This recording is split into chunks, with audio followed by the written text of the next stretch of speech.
So far I've shown you how to weigh out worms and how to harvest them. And now I'm going to show you, well, okay.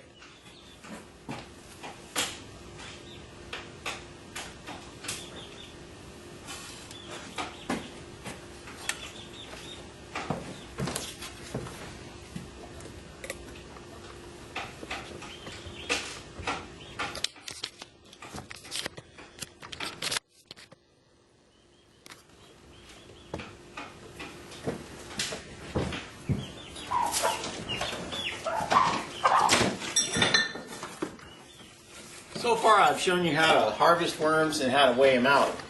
What I'm going to show you today is how to package them for shipping. And what I usually tell all my suppliers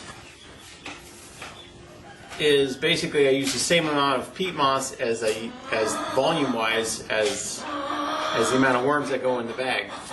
This is a shipping bag. This is a perforated surgical cloth that I have sewn into bags. It works really well for letting the redworms breathe while they're in shipping. And this right here is some soaked peat moss. We've been soaking it for a day. A lot of peat moss comes so dry that when you add water, you'll have clumps that won't saturate, so you got to give it some time.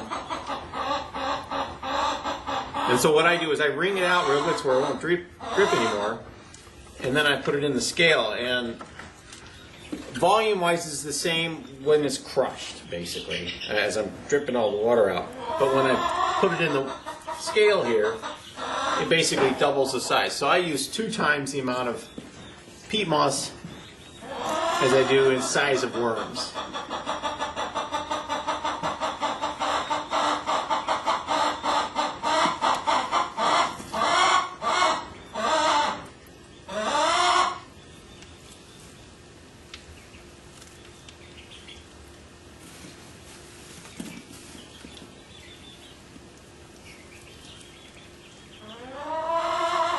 And usually when I weigh this out, it comes out to about 8 ounces, half the weight of the worms, moist peat moss to 1 pound of worms.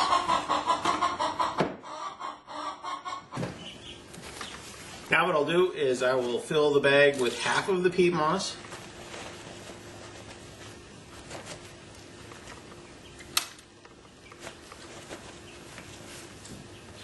When I put it in the bag, I'll make sure that I have this bag sitting upright in the box.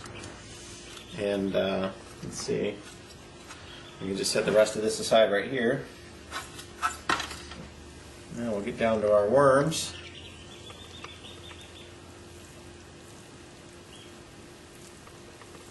And they've been just dying to get into that shipping bag.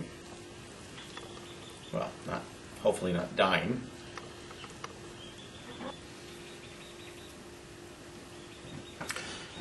Now we have our pound of worms, a little bit of debris, so we add a little extra, a couple ounces, because I've got some debris in here that I haven't quite gotten out, and I don't want to expose them too much to the light. But we'll just add the worms in here.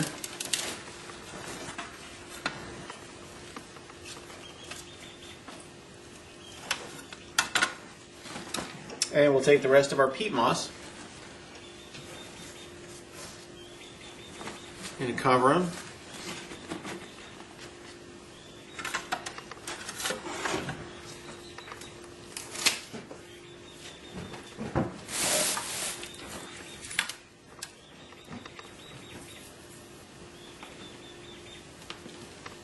I'm going to add just a little more peat moss. It wasn't quite enough.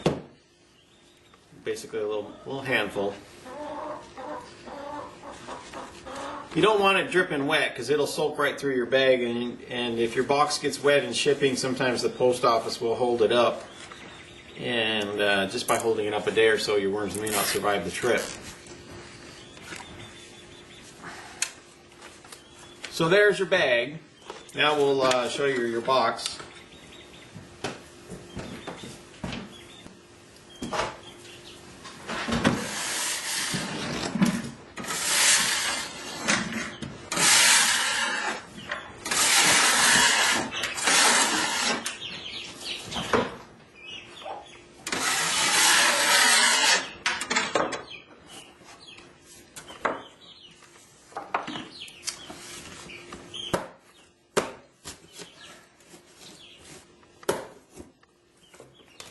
Now poke a couple holes in there because no matter what happens, your redworms are going to get, the area around the redworms is going to get humid, so your box may get soft. So you poke little holes in there to let some of the humidity out.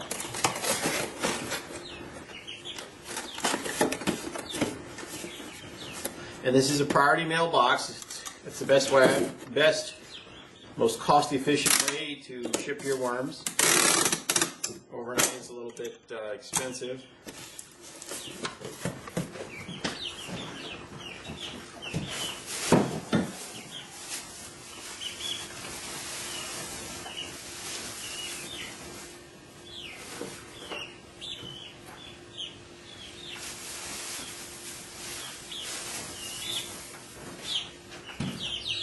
Now I layer my box with shredded newspaper on the bottom, and then I'll put in my bag of worms.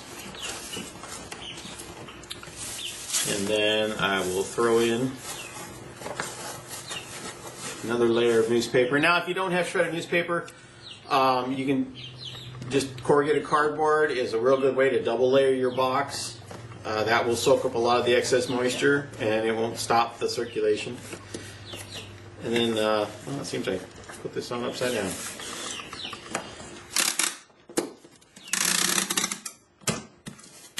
And there you go, your worms are ready to go. I didn't do that upside down.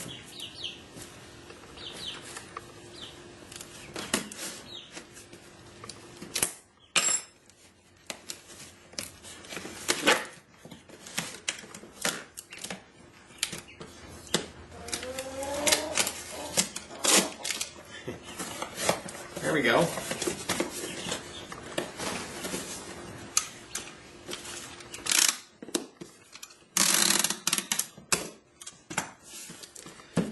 Now if you're doing more weights, like 5 pounds of worms in a box, you have to be real careful with the moisture, otherwise your boxes will get too wet, and the post office, like I said before, will fold it in shipping. It's good to put live worms written on their box. Fragile. Keep out of heat. Keep out of sun. Keep from freezing. You can put any of that stuff on there. Basically, if you put live worms on there, the post office is not supposed to let it be stacked on the bottom of their pallet, which can save your worms. So it's ready to go, ready for shipping. Another video we'll do is how to make a label.